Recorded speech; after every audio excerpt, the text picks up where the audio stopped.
Welcome back to our special coverage of the New Hampshire primary. You can see the Pack Cafe right here in Manchester. And I should note, technically, the first votes are already in.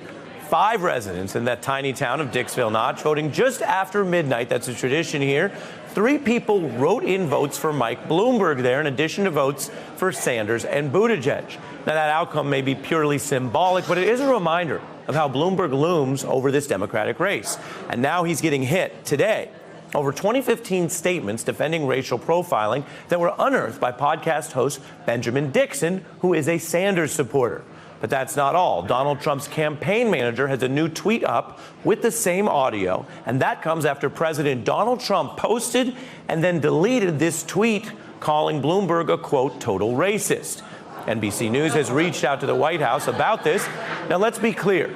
Donald Trump endorsed the exact same stop and frisk policy that's under discussion, which makes that now deleted tweet something of a self-condemnation. NBC News has not verified this new audio recording newly unearthed, but I can tell you the record shows it's consistent with the case that Mike Bloomberg made for years. He defended his policing policies in New York, and they did involve over 5 million stops total of mostly innocent minorities. In fact, this is an issue we've been covering. I recently asked Bloomberg's campaign manager, Kevin Sheekey, about the issue. And here's the exchange, beginning with playing Bloomberg's past defense. They just keep saying, oh, it's a disproportionate percentage of a particular ethnic group. That may be, but it's not a disproportionate percentage of those who witnesses and victims describe as committing the murder. In that case, incidentally, I think we disproportionately stop whites too much and minorities too little. Is that still his position? No, Mike said he got it wrong. And you could keep asking the question. I'll keep telling you. He said he got it wrong. What he didn't get wrong is that he was one of the few public officials in this country who actually cared to do something about it. He might have been the only public official in the country who took on the NRA in the way that he did. He was the only mayor at the time, while the prison population was going up 6%. Over his early years, reduced it by 36%. Bloomberg also responding today by emphasizing he, quote, regrets and apologizes for the policy and also condemning Donald Trump's tweet for its division. I'm joined by Maya Wiley, who is from the New School and also was former counsel to the New York City Mayor Bill de Blasio and has been an overseer of the Police Oversight Board in New York City, making her very versed in all of these issues. Thanks for joining me today. Thanks for having me, Ari. We miss you here in New York. Well, I'm well taken care of here in Manchester. I'll tell you, this is one of those issues that we definitely wanted to include in our reporting because I think more than one thing can be true. First, it can be true that Donald Trump has zero credibility or standing to call anyone a, quote, racist, full stop.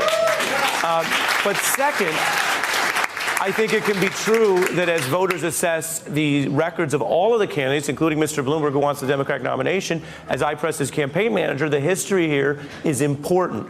Given all of your work on it, what do you think people should know as they watch this debate play out? You know, this is such an important debate, and I agree with you about Donald Trump.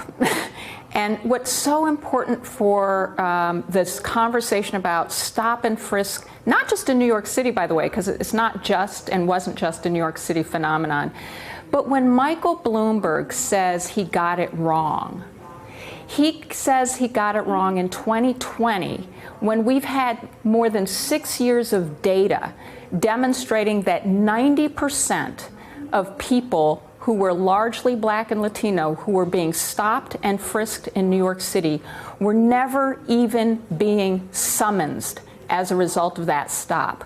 What that told us was they did nothing wrong. They were being stopped merely because police officers decided to stop them for their appearance.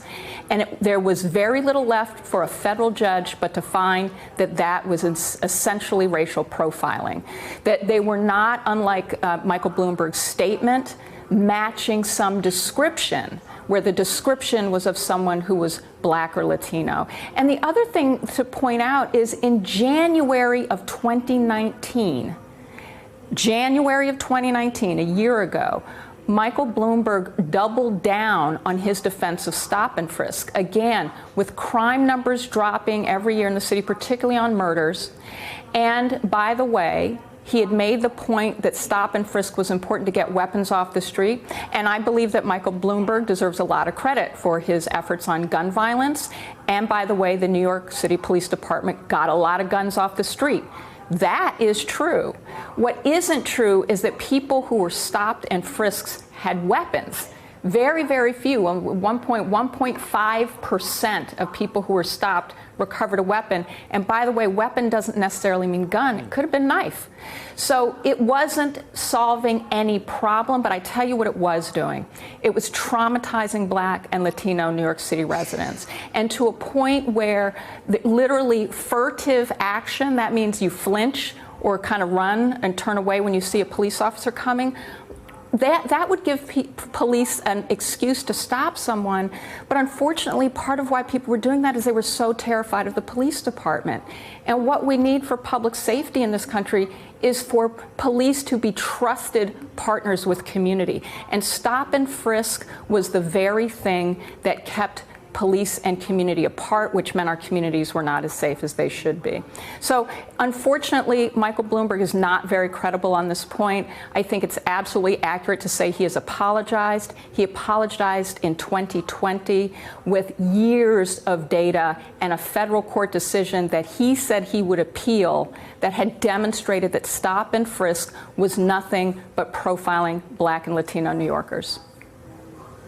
Well, you lay it all out. The last thing I want to ask you is on the facts. The policies matter. People want safe communities. A lot of people want communities that also have protection and equality for everyone. A lot of debate on that on the trail. When I spoke to Mr. Sheikey about this, he seemed to vacillate between saying, Mike was wrong, we will never do it again, so trust us in the White House, and then also saying, but maybe the policy helped lower murder in New York, which is a big claim. What's your view on that claim? The data doesn't make the claim.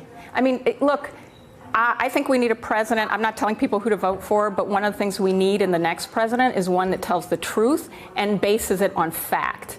That is not what the data shows. Right. What the data shows is that folks weren't even given a summons after they were stopped. That means they were not murderers. That means they were not even guilty of a crime the police could take them to the precinct on. It means they weren't charged, let alone tried, let alone convicted. So it's quite a distance away. There's a lot going on. This is such an important story, and one when you have the president, the mayor, and others clashing on it today. We wanted to go to someone with the facts and the experience. Thank you for being that person, Maya Wiley. Thank you for having me. Hey, I'm Ari Melber from MSNBC. You can see more of our videos right here, or better yet, subscribe to our YouTube channel below. You could have been anywhere in the world, but you're here with us, and we appreciate that.